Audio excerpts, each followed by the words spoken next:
Sige, go ahead. So, mag-share ani. Kana percent. Moment, Present. sir, na? Okay. Okay.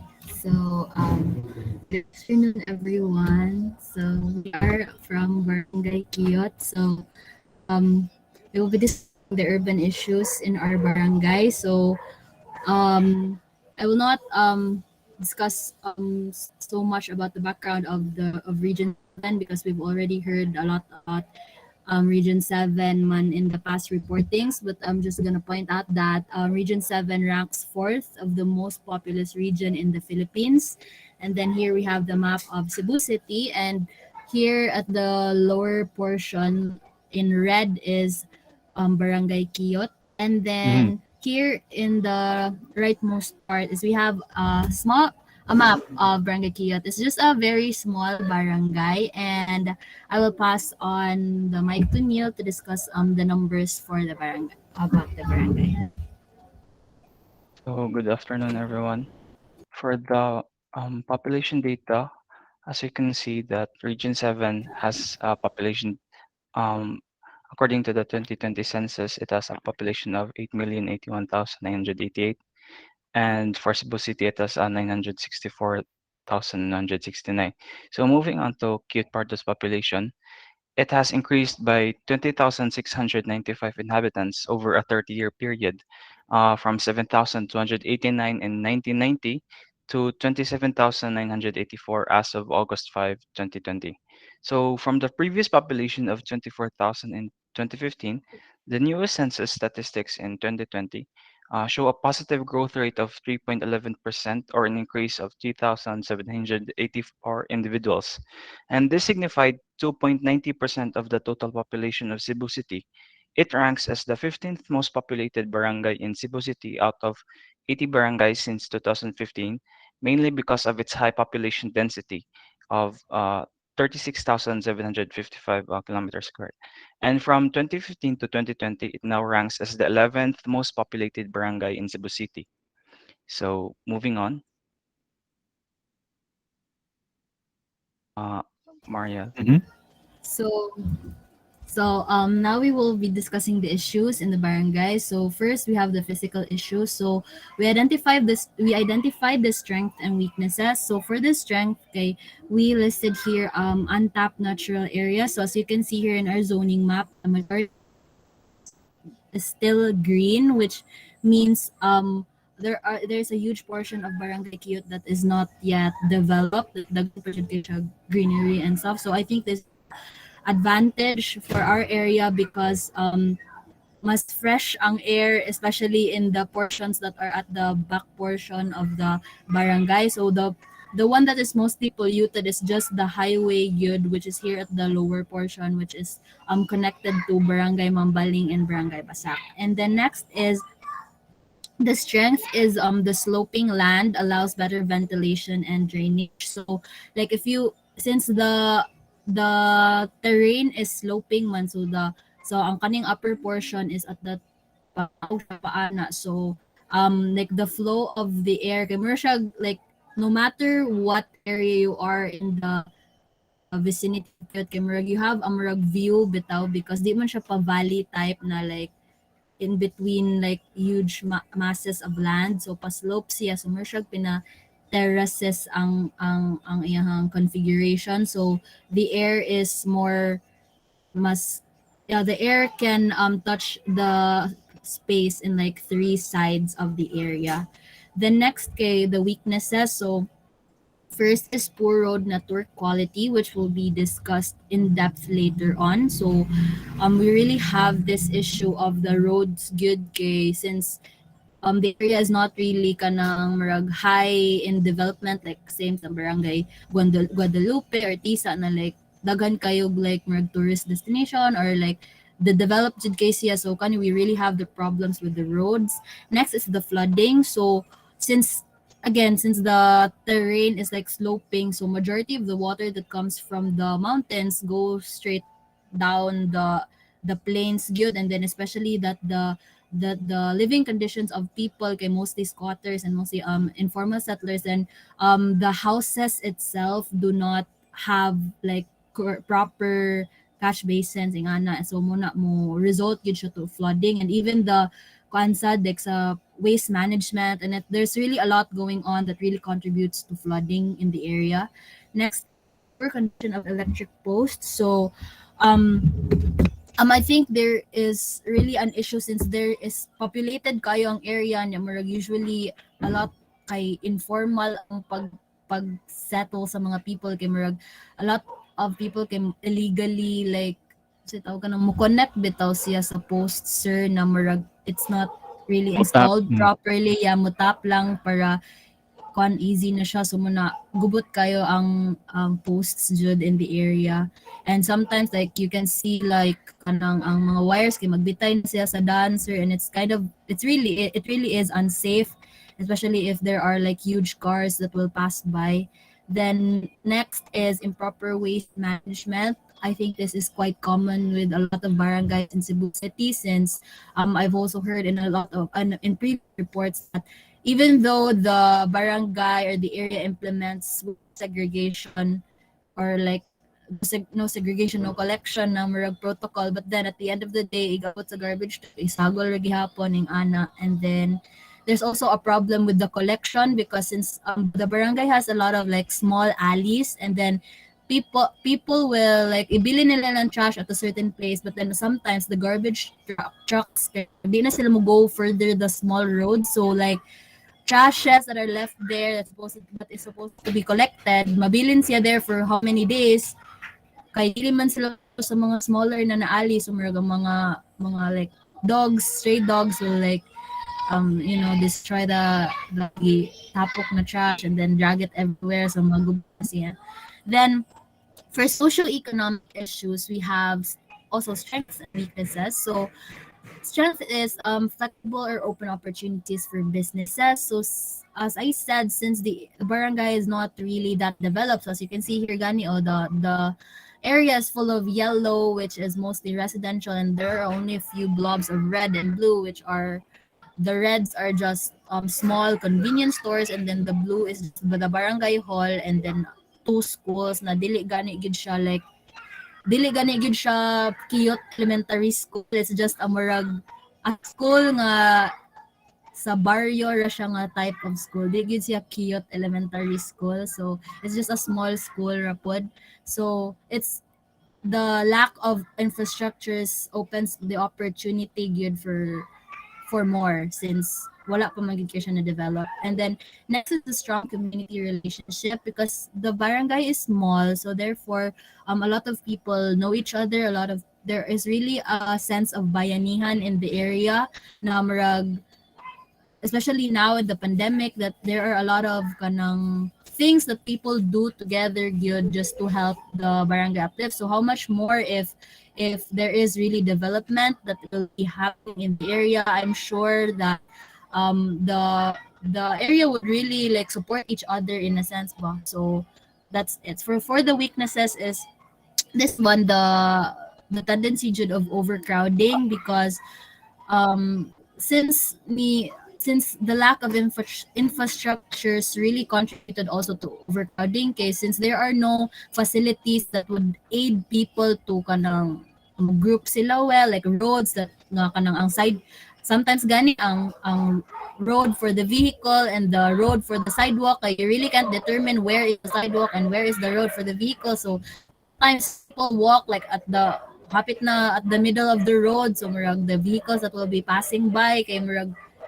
dili na ilahang daan, murag daan na siya para sa tao nga maglakaw-lakaw, di na siya para sa sakyanan. So the lack of like distinction or infrastructures good is really causing the whole area to be very chaotic.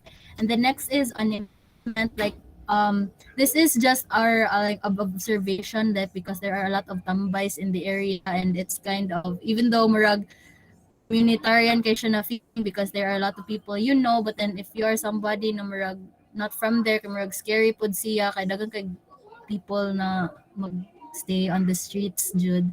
And then lastly, we have the existing squatters and informal settlers. So there is really little housing developments in the area. We only have the very latest is the Desana Heights, which is like a few years back pa lang siya natukod, and then there are just like 6 to 7 houses in that like murag housing subdivision. And then there's also the San Carlos Heights, which is supposedly dugay na unta siya, sir, but then there is really no um enclosure, I would say, because the subdivision is accessed by anyone. Like wala jud siya proper con, because even if subdivision siya, there are still portions of the land that is occupied by squatters and informal settlers. So it all boils down due to the from the early days unta na it was managed well siguro, then maybe the informal settlers and the squatters could have been managed. So Neil, so solutions. So for strategies to solve or mitigate issues in the barangay, we have formulated solutions such as firstly, improve planning management.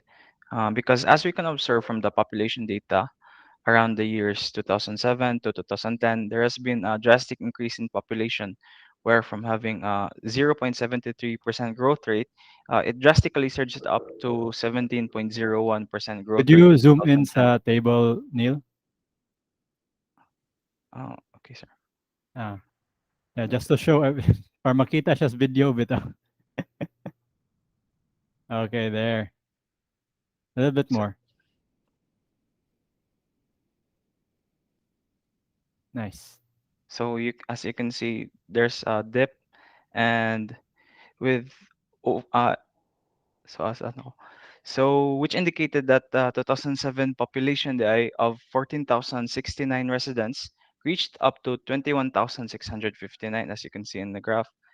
And also, with over an additional of 7,590 residents moving in a 3-year period only, there has been improper planning in many areas in the barangay, since these residents resided in informal settlements mostly.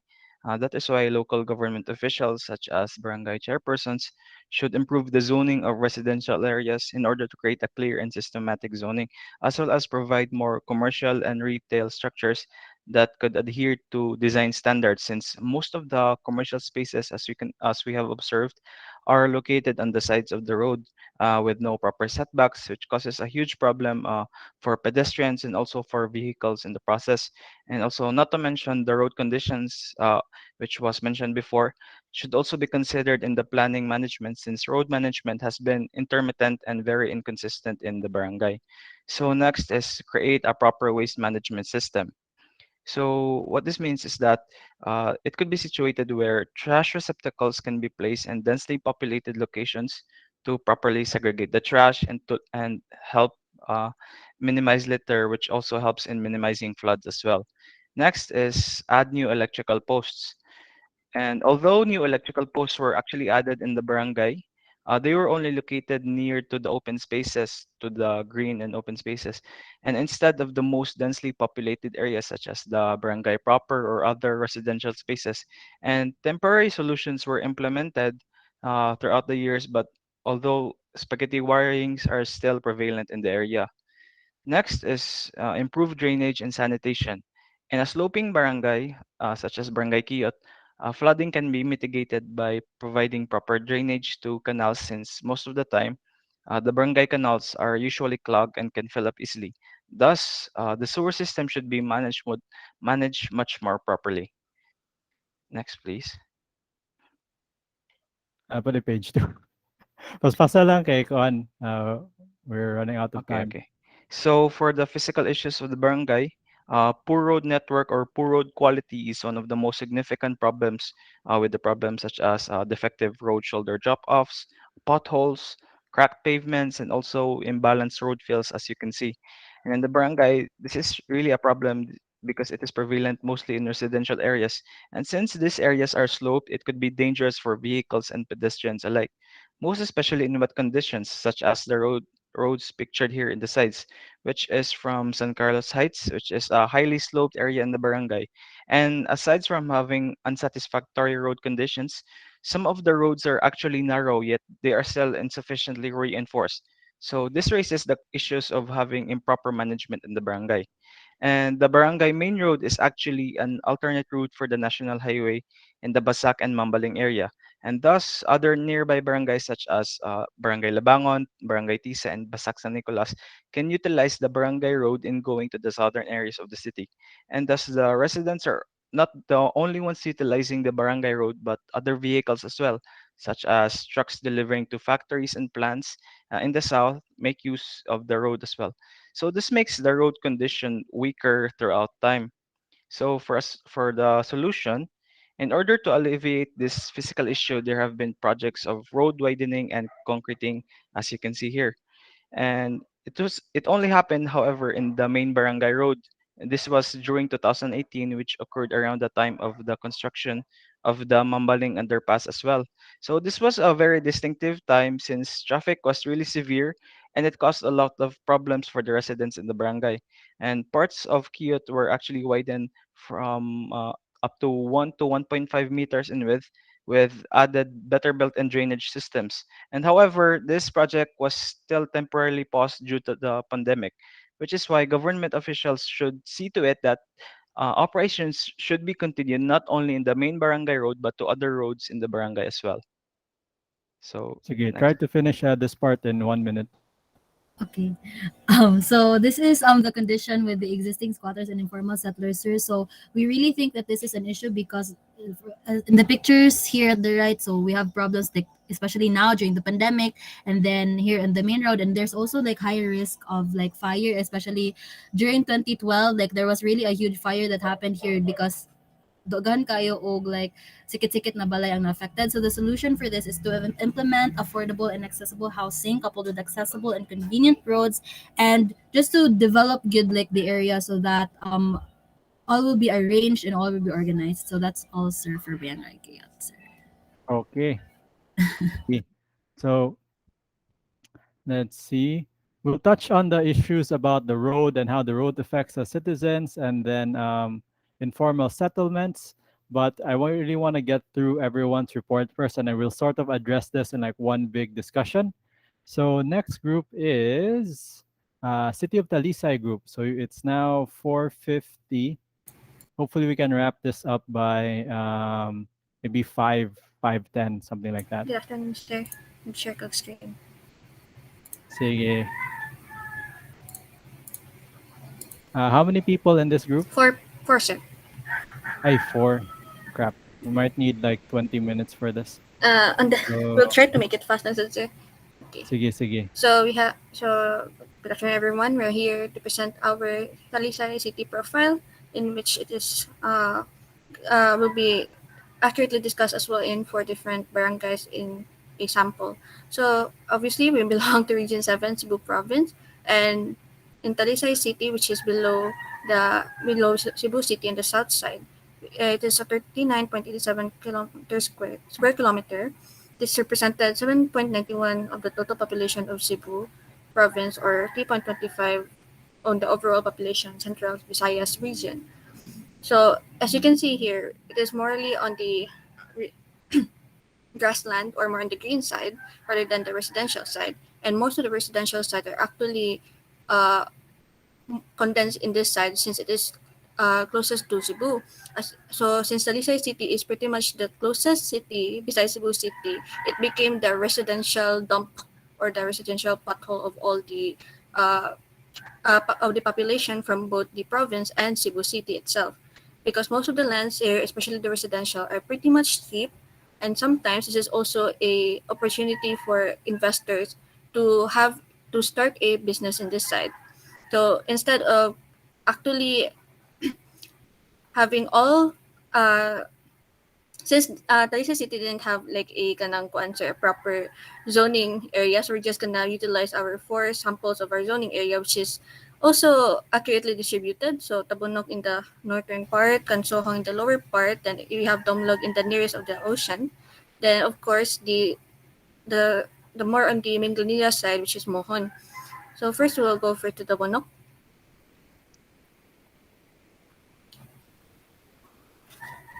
Uh, Kiana.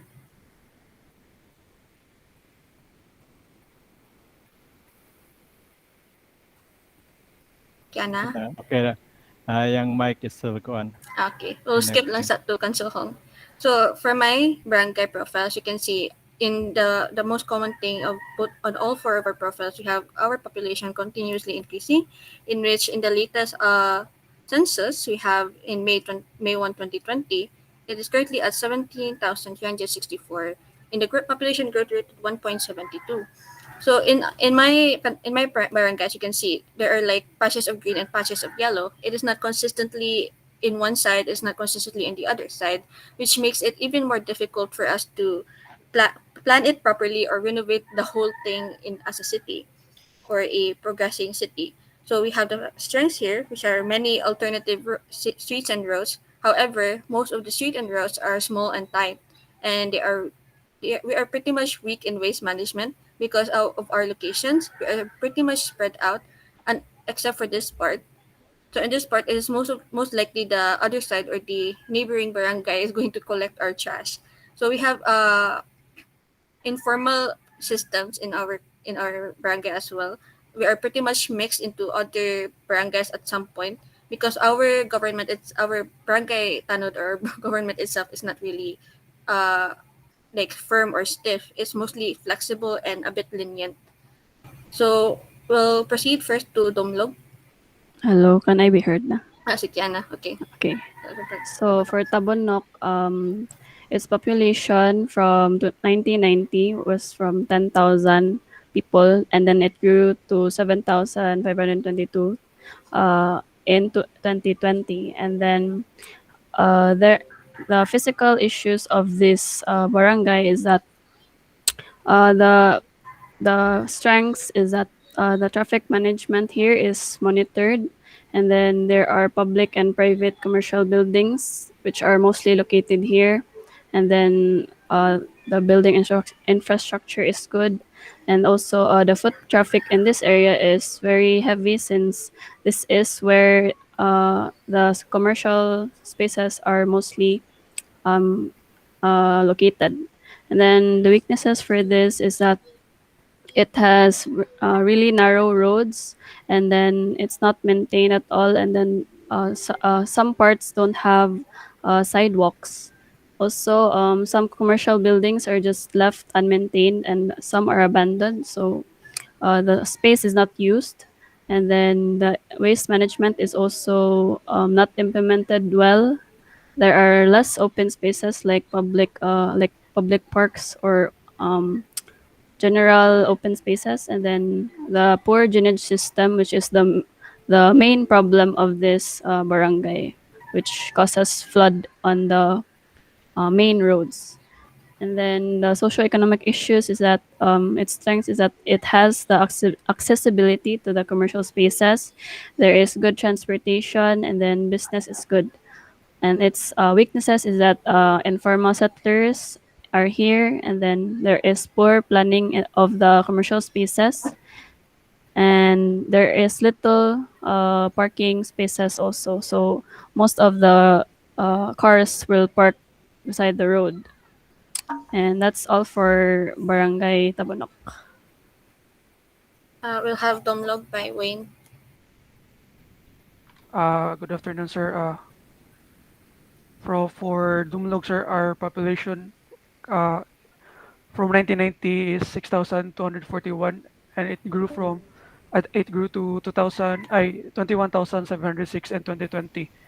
And our physical issues here in our barangay is first is strengths, abundance in population, the availability of open lands, alternative streets and roads, and industrial farms are existing around the green areas, and the weakness are small and tight streets, especially near sa kanang sa roads kay kanang daghan og establishments or ba mga business. And then as Colin said, weak waste management and poor drainage planning and poor infrastructure.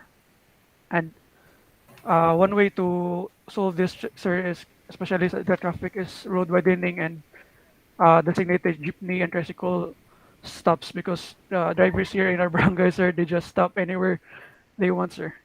And next is socio-economic issues is the strengths is abundant resources and accessible housing, accessibility to commercial spaces like establishments and transportation is easily available, and the weakness is informal settlers, low-income families, poor government policies, traffic rules are not managed properly, housing provisions are not strict, and lack of educational institution. That's also for Barangay Dumlog. Okay, very good.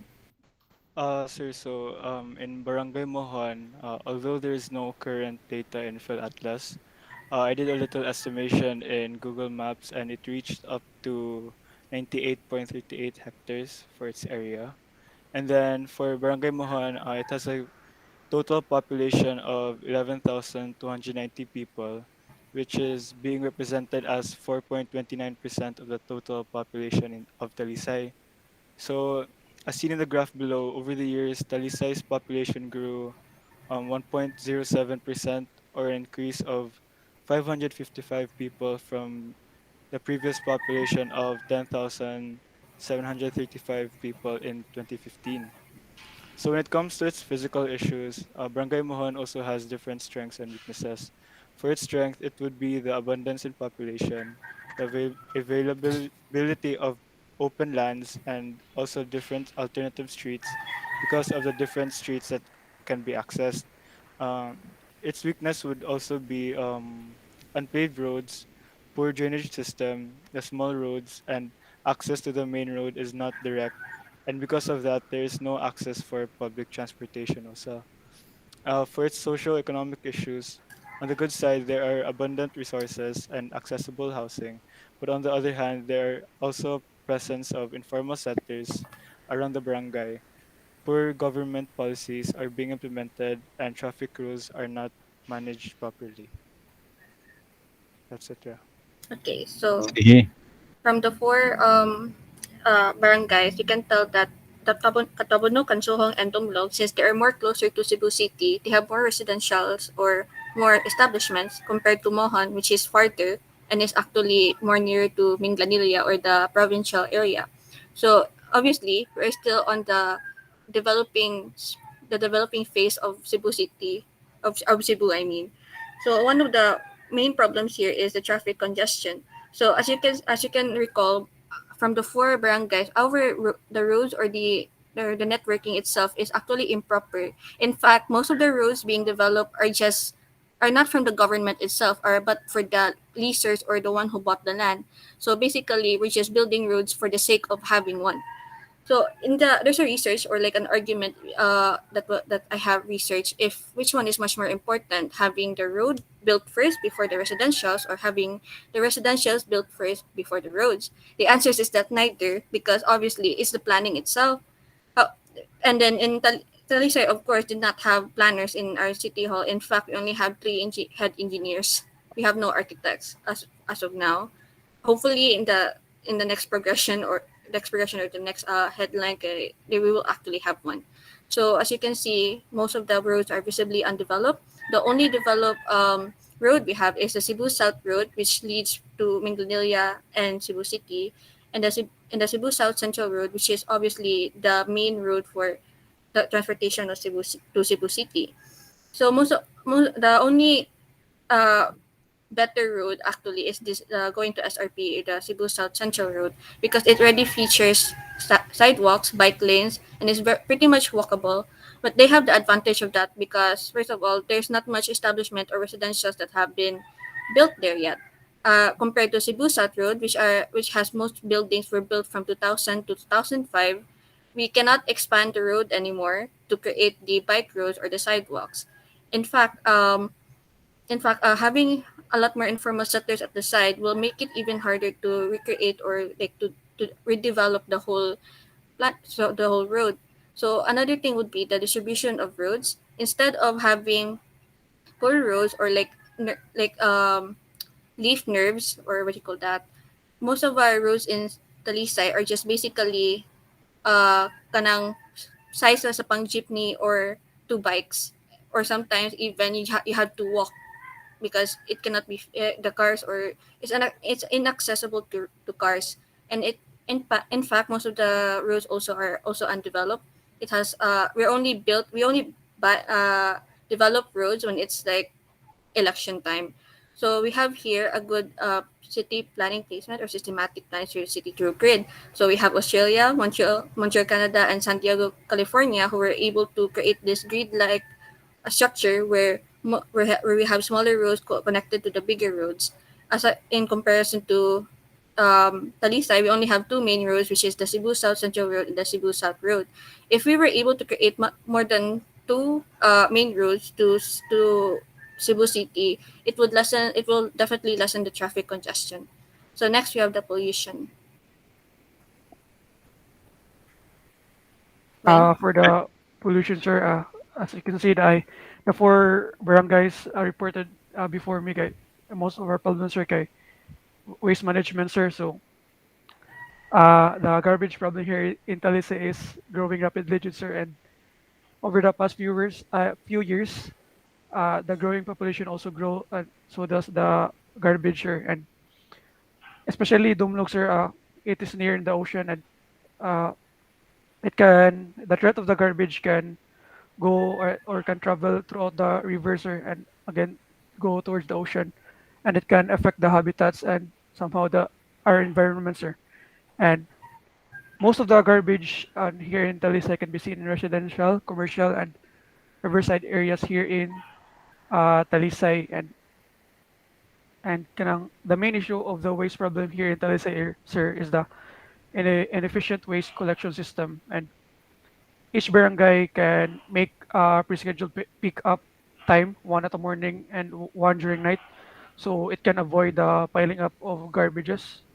To reduce waste-related emissions, the barangay could design an integrated waste management plan, essentially waste prevention, recycling, composting, and disposal program all rolled into one. And here are some examples, sir, like image ba sa garbage here sa Talisay. And sir, most of the green fields or trees in the residential areas are being removed constantly. Then only 2% or less are using green sustainability architecture like solar panel system stuff.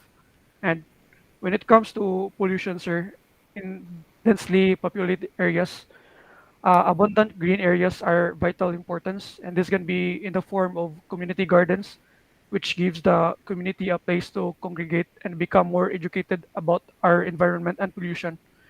And another solution is in the form of urban parks. Like the trees in the spaces and in the removal of a wide variety of pollutants from the air.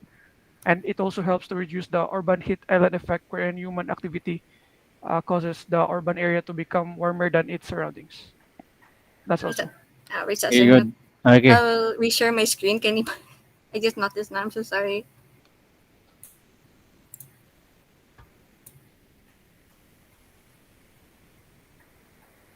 See the final and share.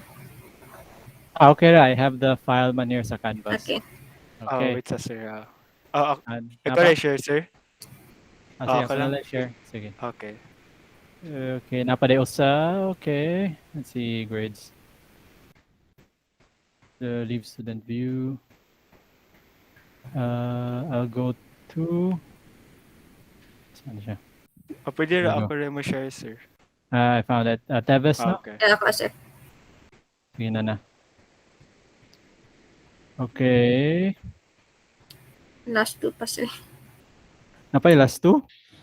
Dali Oh, raman, sir.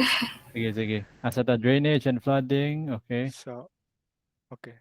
It doesn't zoom in. Wait, I'll download it. Okay.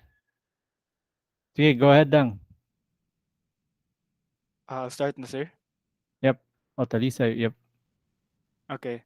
So another common problem for Talisay would be the poor drainage and the flooding problems.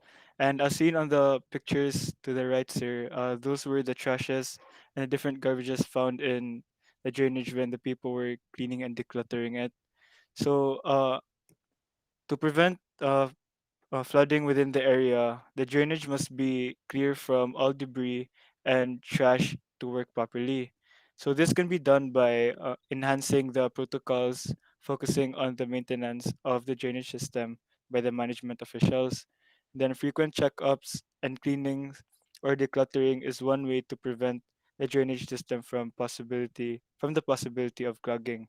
And lastly, another solution would be to create an alternative or a different drainage system that can redirect the floodwater somewhere nearby the rivers of Talisay. And because of this, by following these possible solutions, it would likely lessen the chances of flooding. Sige, go next. Okay, so for Talisay, mainly the kanang like the same problems, Jud sir, is that the poor road network. So we all know that Talisay is known for very tight roads, especially in interior barangays. As you can see there in the pictures, sir, I browsed around the Google Maps and took pictures of the different interior roads and also the main road existing in Talisay. And most of it is only two-way, so can only fit two cars per each lane that goes uh kanang yeah so Mm. two cars. And then the as based on my observations, sir, from traveling here, is that most interior roads are asphalted and some are concreted. So and then regarding that, after a few years, the government would destroy these roads and then build drainage over these roads, making it like maguba na noon siya, sir. So basically, ang what they built before, they will destroy and then um build over a drainage system, which is really like it doesn't make sense. And then Mm-hmm. to address this problems, or is that possible solutions, is that to lessen the vehicular volume in the areas where cars are mostly present, like creating coding schemes for cars, and also create transportation system for areas with evident foot traffic, so that there would be less occurrence of tricycle drivers in busy roads. Moreover, tricycle drivers should only be allowed to traverse in on interior roads na like lisod a travel, sir. And then um such as feeder roads where there are fewer cars, and then when public transportation is not available. And then if possible, sir, roads in that areas can be widened and make it possible to accommodate two to four way traffic. And then also sidewalks should also be mandated in busy areas, because people always walk on the road, and this will create the slow traffic in the narrow areas.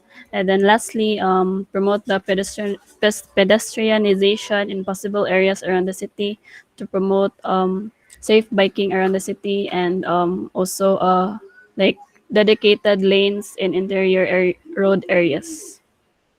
And according here, sir, there are also like possible solutions according to the safety resource yeah, resource center, which is to reduce traffic speed, build complete roads, dedicate spaces for pedestrians, create connected and safe cyclist networks, and use data to detect problems in the areas. So that's all, sir. Sige, good. Okay, there's some issues I want to highlight, similar to the previous group. And just to those who are still here, think about it. We'll address this at the end of all the presentations. Is it the fault of informal settlers for coming to cities, or is it the fault of the city for not providing housing? So just think about that. I'll take some answers for that at the end of the presentations. So next presenter we have asa to? We have Liloan Group. So hopefully we can get this done by let's see, it's already 5:20, hopefully like 5:30. And then Manila Group. How many people are in Liloan Group? Only two, sir. Okay, two. So madaranig 10 minutes. Ang Banilad Group, For make a bulk there. four mo sa Banilad. Woohoo! Yeah. Okay, okay. So we might go up to like maybe 5:30, around like 5:40, probably 5:40. Okay. Okay, go ahead, Liloan Group. Okay, sir. I'll present, sir. I'll start presenting. Yep.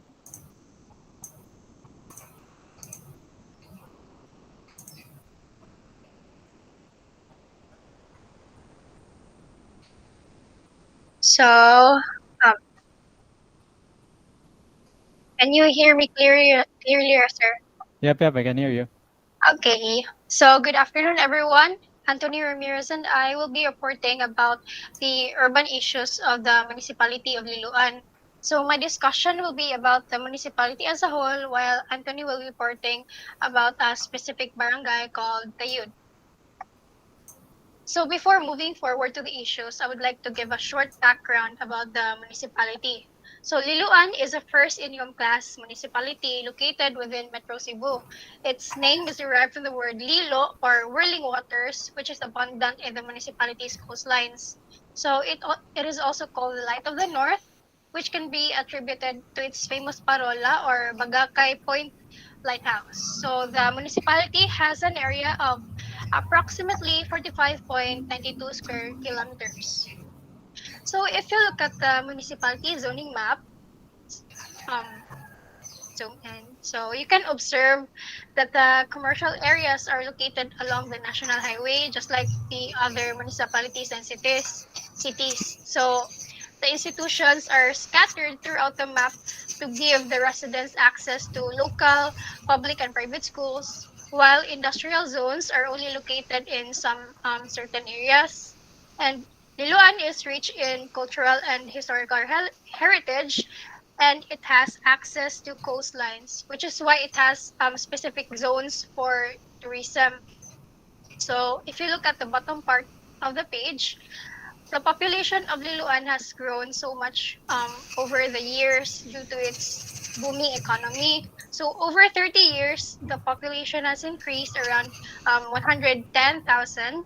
And the most recent census shows a positive population growth rate of 5.51, whereas the regional population growth rate is only 1.88%. So comparing both data, Liloan's population growth rate is greater than the regional population growth rate. So Liloan is experiencing a drastic change, whereas the entire region shows incremental yet gradual change in growth rate. So moving on, I will be discussing about the urban issues. First, we have the physical issues. We have saltwater intrusion, flooding due to lack of drainage systems, traffic congestion, and solid waste management. So the issues have their own weaknesses and strengths. So first, we have the saltwater intrusion. So in 2019, Mayor Cristina Frasco inspected MCWD reservoir in Mahayahay Hills. So it was reported to her that the facilities were experiencing saltwater intrusion, and the mayor herself saw that these facilities were poorly maintained. So since the facility cannot provide adequate water supply, the residents in some areas of Liloan are experiencing water shortage. And next, we have flooding and lack of drainage systems. So Liloan is over 200, has over 200 subdivisions and villages, and the developments are creeping towards the mountainous areas, and some are even built over areas which were previously bodies of water. So during storms and typhoons, the water from higher areas run down to the houses and establishments below, because there are lesser trees that will absorb the rainwater. And since not all developments have drainage systems, the water is just retained in the surface, which results to flooding. And then the next issue we have is traffic congestion.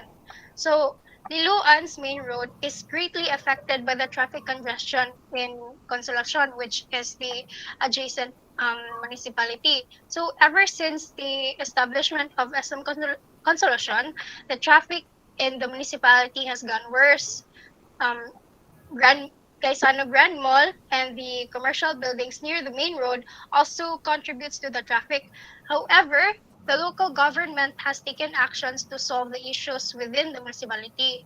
So what they cannot solve is the traffic coming from Consolacion, since it is outside their jurisdiction. And the problems in the minor roads are narrow carriageways and roadside parking. These problems have not been solved until this day. And then last, for the physical issues, we have solid waste management. So only a few garbage trucks are actually working, and the route of the garbage trucks do not include the further areas of Liloan. So the trash segregation is not also strictly imposed in the municipality, which is why it's hard to recycle the trashes once they are collected. And kanang most of the time, like the other barangays which were reported, not all trashes are actually collected. Some are just left in the corners. And then um, we have here the social economic issues. We have high employment rate, high cost of business, economic growth, and low crime rate. So first, we have the high employment rate. With the growing economy, there has been more job offers for the local residents. Gaisano Grand Maliluan gave um, opportunities to the unemployed local residents. And several factories, warehouses, and medium-scale businesses on the roadside also hire employees to run their businesses. The downside to this is that some employees are kanang not regular workers, they are only contractual. And next we have the high cost of business. The cost for establishing a business in the municipality has increased with the increasing price of water, electricity, construction materials, and also the increased minimum wage. We also have here economic growth. So the municipality's economy has been continually growing over the years due to the increasing number of businesses and infrastructures in the area. More businessmen are taking interest in starting a business in the area. More people are also attracted to reside in the area since the municipality is able to provide their daily necessities and resources. The last one we have here, low crime rate. Liloan was awarded as the champion of the Sukud Anti-Illegal Drugs Program of the province of Cebu. Due to its low crime rate, the residents can feel at ease whenever going outside. Unfortunately, the prisons in Liloan are currently experiencing overcrowding and overpopulation. So, in order to solve these issues, some of the strategies that we would be to build recycling facilities, to repurpose some of the trashes. Next is to integrate drainage systems in all developments to control urban flooding. We also have to consider installing traffic lights in order to manage main road traffics. And lastly, we have to widen and expand roads, which will improve the vehicular traffic in minor roads. So in the next page, Um, I attach here some bar graph that gauge Liloan's performance as a municipality.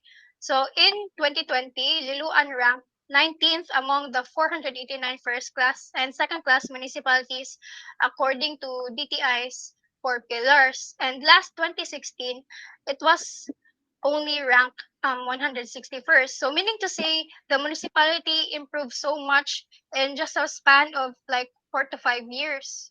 And the municipality even received first place as the most competitive municipality in resilience at the 7th and 8th DTI Regional Competitiveness Summit, besting all other first and second class municipalities in the country. So Liloan also received many more awards, however, I did not mention here now. So that's all. And I will be turning you over to Ramirez. Okay. Okay, so good afternoon, sir. Good afternoon, classmates. I'll be presenting the Tayud. So Tayud is the second most populated barangay when compared to the in Liloan. So here, its most prevalent like age group when its population is divided into age group is like 5 to 9. And in terms of growth rate, there's a spike that's observed in 2015 to 2020, which can be attributed to the new bridge that's connected this road to the nearby cities. So it's the specific issues here are its roads and traffic. So one of the strengths of the roads and this road in Tayud is like it's connected to the city due to the Calzada Bridge. The This road is like before the bridge that was when it was constructed, it was like this road is like a dead end. But because of the bridge that's connected here to the cities like the Lapu-Lapu and the Mandaue, now this is a usable uh, road. And this road is also another like passage or like another route for going to the cities. Like so, like the traffic can be split from the national road there at the other side, and like this road here. This road has the potential to reduce the traffic, the incoming traffic from the national road if managed properly. So one of its weaknesses is like this road has like a lack of the commercial spaces has lack of like setbacks. So those setbacks could be used as like parking spaces or something. And it has like a small road. So basically, this road is not yet developed, and it's still the same as it was before when there was a bridge. So it's not taken into consideration the new volume of traffic that's going in and going out. So like this could like really increase the traffic density in the area. So here for the rainwater and floods. So one of the strengths in like its topography is also its topography is like relatively flat. Right? So like the rainwater flooding caused by rainwater runoff from like higher places or like landslides are not really hazardous in this area. I said so here and one of and like its weaknesses is like there's no proper drainage system. So without proper here, as you can see here, there's like some funding and there's like there's no sidewalk too. So like its lack of drainage system is like really um worsening the flooding when during rainy seasons or like during when there's like downpour of rain. So in terms of socio-economic or Tayud has like a really dense residential areas which make it like really close to your neighbors. Yeah. So like social interactions are just easy, and due to its relatively low crime rate here in Liloan, there's it's really like easy to walk and like converse with like neighbors and nearby friends. So one of its weaknesses is like lack of social areas. So there's no like here there's no like parks here, like there's not that much parks and like and with the prevalence of like the youth, especially the 5 to 19, there's like I think there's like a need for like youth centers, social spaces like parks, which can help in like the overall development of the people. So like for the strategies and solutions here for flooding, I think the catch basins or like rainwater harvesting in each like houses here are like really good in like reducing the traffic. I mean not traffic, the flooding. Especially there's not yet that there's the drainage system is not yet complete. So the catch basins here, especially due to the huge density in like residential spaces, these catch basins and like flooding rainwater harvesting can really reduce the flooding. Parking spaces here, I think this could be like solved when like these commercial spaces has like enough setbacks, right? So the setbacks could serve like parking spaces and like there's like space also for sidewalks. So parks and social space for like the growing or like the huge portion of the youth in the population. So that's it for the youth. Okay, thank you so much. So I wasn't expecting there to be so much data. Anyway, it's already 5:30. I might need to ask Barangay Banila to present on Wednesday because I want to discuss. We need to move on. I really like underestimated how much people could discuss about their barangays. So let's see here. I'll stop recording for now, and then we'll discuss the assignment.